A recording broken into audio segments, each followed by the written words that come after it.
В Якутии работает более 4000 крестьянских фермерских хозяйств, в которых разводят коров, лошадей, свиней, кур и занимаются овощеводством, выращиванием зерна. С 2012 года реализуются федеральные программы «Начинающий фермер» и развитие семейных животноводческих ферм. Для того, чтобы заполнить прилавки местным мясом и свежей якутской рыбой, конечно, необходимо поддерживать товаропроизводителей.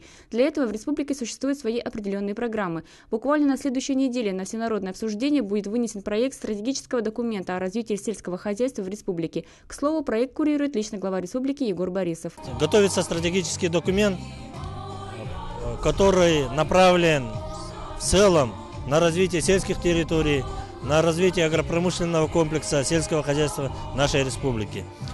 Этот стратегический документ готовится под личным руководством главы республики Борисова Егора Афанасьевича. Мы уже на той неделе вынесем этот документ на всенародное обсуждение. В республиканских газетах, в интернет-изданиях этот документ будет опубликован, и в течение 20-30 дней мы ждем от всех жителей нашей республики, сельхозтоваропроизводителей нашей республики предложения, дельные предложения и советы по совершенствованию и улучшению положений данного законопроекта.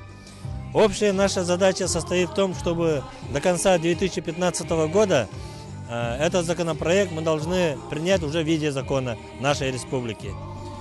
А что касается конкретных прямых поддержек, то мы в этом году нарастили объемы государственной поддержки сельхозтоваропроизводителей. Финансирование государственной программы по развитию сельского хозяйства уже в этом году вышло за рамки 10 миллиардов рублей за счет всех источников финансирования. Это огромные средства, крупная сумма.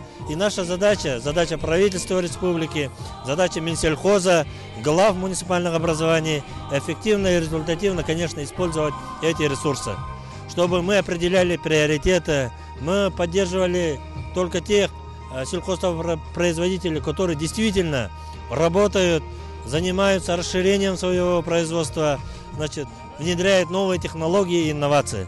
Ну и я бы хотел последнее отметить, что в рамках года предпринимательства, год предпринимательства в республике, только предприниматели, новые предприниматели, семейные животноводческие комплексы, которые начали в этом году свое собственное дело, получили в виде грантов государственной поддержки более 500 миллиарда рублей, только в виде субсидий.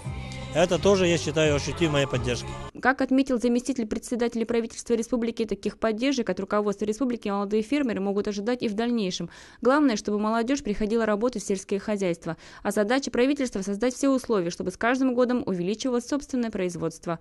Надежда Ефимова, Николай Необутов, Иван Тайтонов, ЕСЯ.